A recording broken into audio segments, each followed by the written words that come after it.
All right, ladies and gentlemen, welcome to this live stream on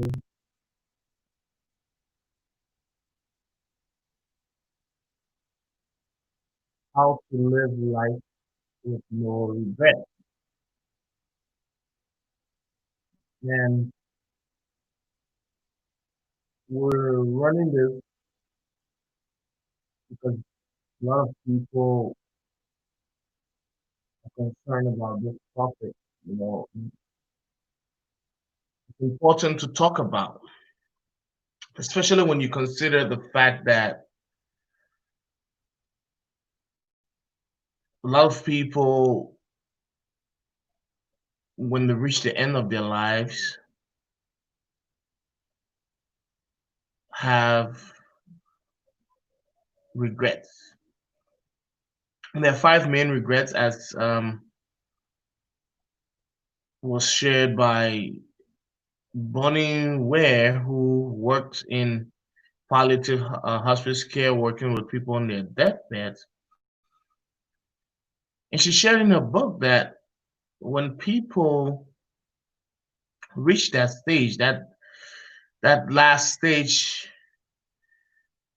the number one regret was, I wish I had the courage to live a life true to myself and not the life others expected of me. Hmm. I want that to sink for a minute. Are you living a life that's true to you? Or are you living a life that you think others want?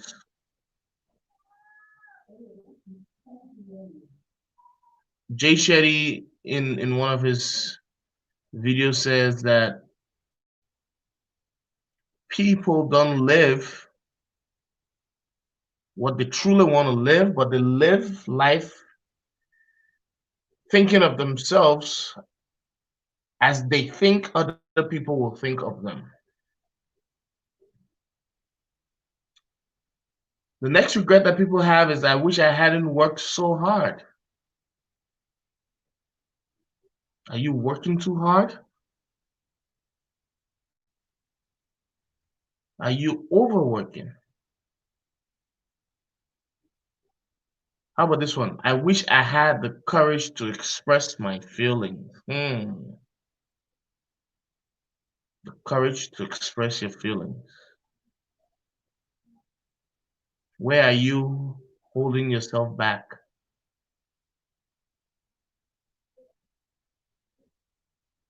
And then there's this one. I wish that I had let myself be happier.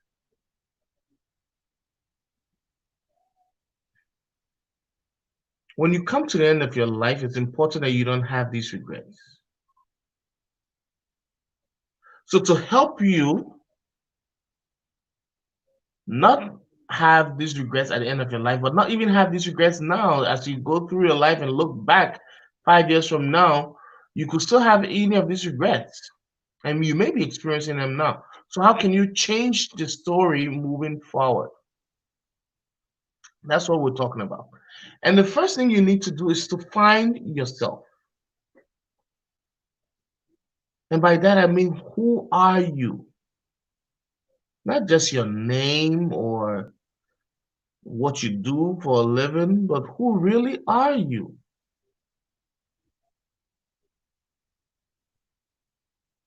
What do you believe? What do you believe to be true? Are your belief systems formed by things that you actually believe, or are they formed by things you were told?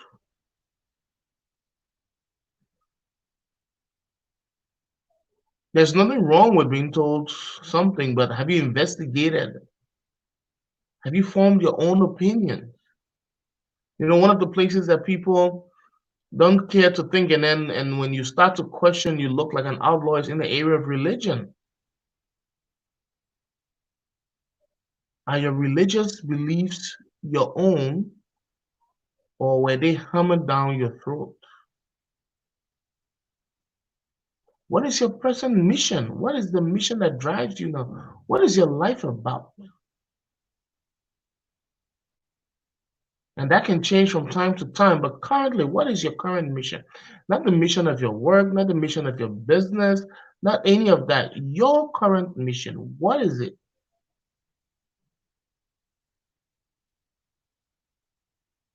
What do you enjoy? What types of people do you like to hang out with? Who are the types of people you're attracted to?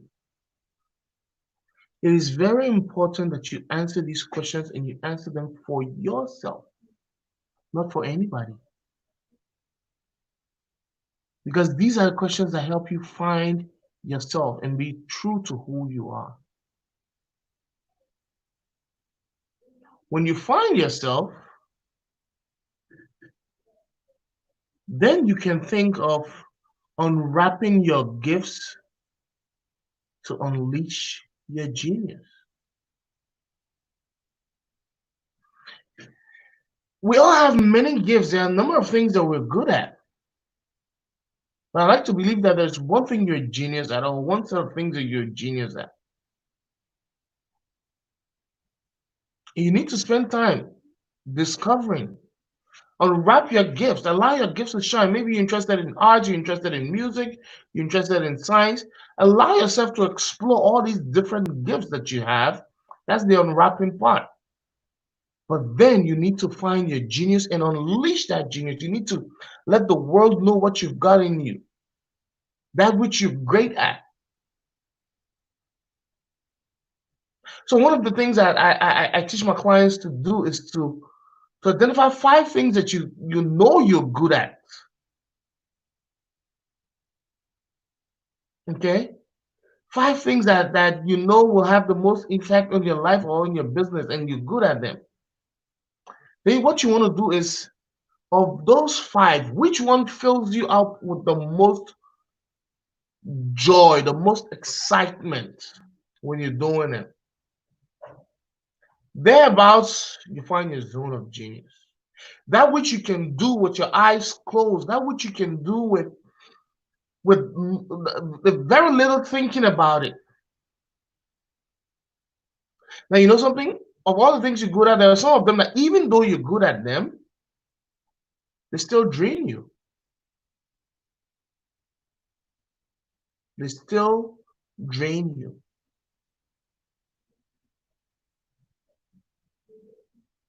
So, what is your zone of genius? That's the next thing.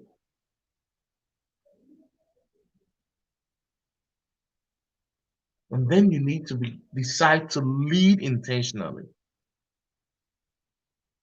How are you leading yourself? How are you leading your team? How are you leading and your team could include your family? How are you leading your clients and customers? In this day and age, leading intentionally also involves embracing global leadership, understanding that leadership is not just within your confines, but you must be ready to embrace multiculturalism, different viewpoints. And so, if you're especially in business, then you must embrace global leadership. And in another video, I will be talking about global leadership.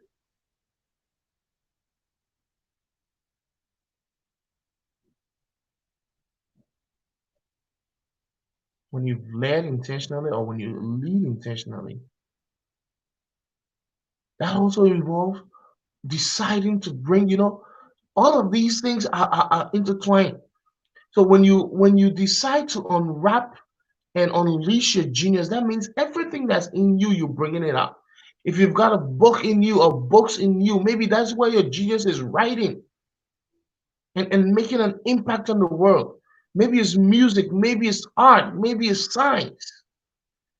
But when you find that, in my case, it's training and imparting knowledge. And I use different media to do it, but ultimately my zone of genius is teaching, is bringing knowledge to people.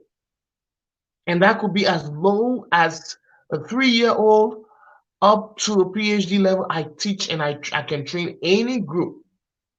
That's of the many gifts, that's my zone of genius.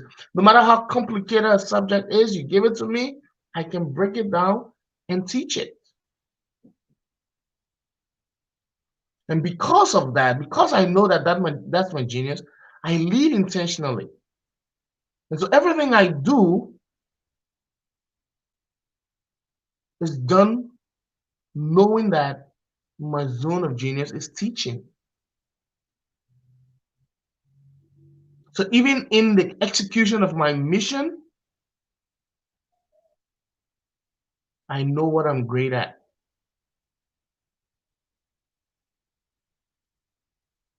And so when I lead intentionally, and when you lead intentionally, you are able to leave the world empty. What impact do you want to make in the world? By the time your time comes and we and you're lying in your coffin, what do you want said about you? How do you want to be remembered? Do you want to be remembered as somebody who died with the gifts in them? Or do you want to be remembered as somebody who made an impact?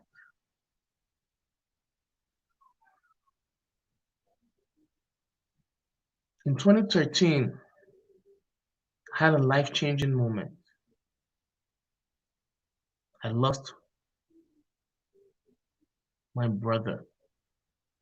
He died in an accident, and we were very close. This young man was very gifted. He was a brilliant artist. He spoke multiple languages.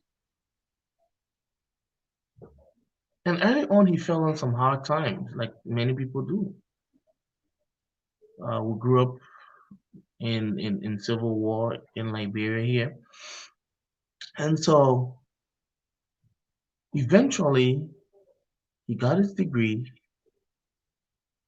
and all he wanted to do was to work internationally at the UN and run an art gallery on the weekends, a mobile art gallery.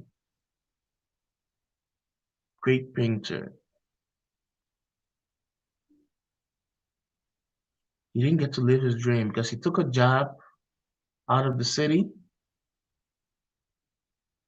Didn't pay him that well, but provided him free housing, provided free education and medical care for his son. And he took that job. He didn't have the time to pursue his dreams anymore. He didn't have the time to pursue his passion. That which lit him up, the painting, the drawings, he didn't have the time to do. And every time I talk to him, he's like, man, I'm just trying to save up something and I will quit this job and come back to town to follow my dreams. And then one day coming from church, him and another person on a motorcycle to get hit by a drunk driver. And that drunk driver worked for the same company my brother worked for, driving a vehicle owned by that very company.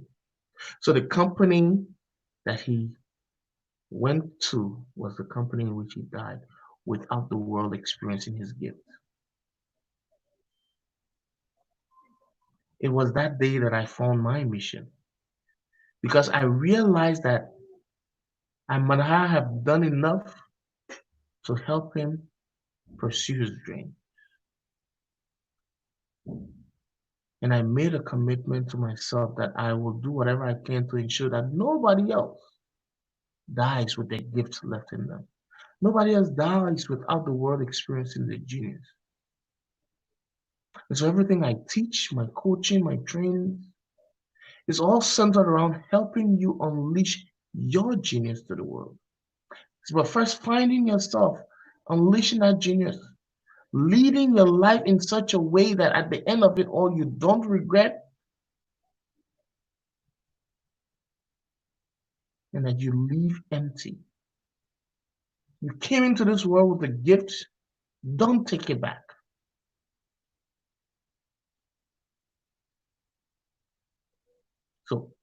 If this lesson has spoken to you in any way, and there's something reaching out in you and telling you that, hey, I know I've got something in me, but I don't know how to bring it out, or I'm scared, or I'm afraid.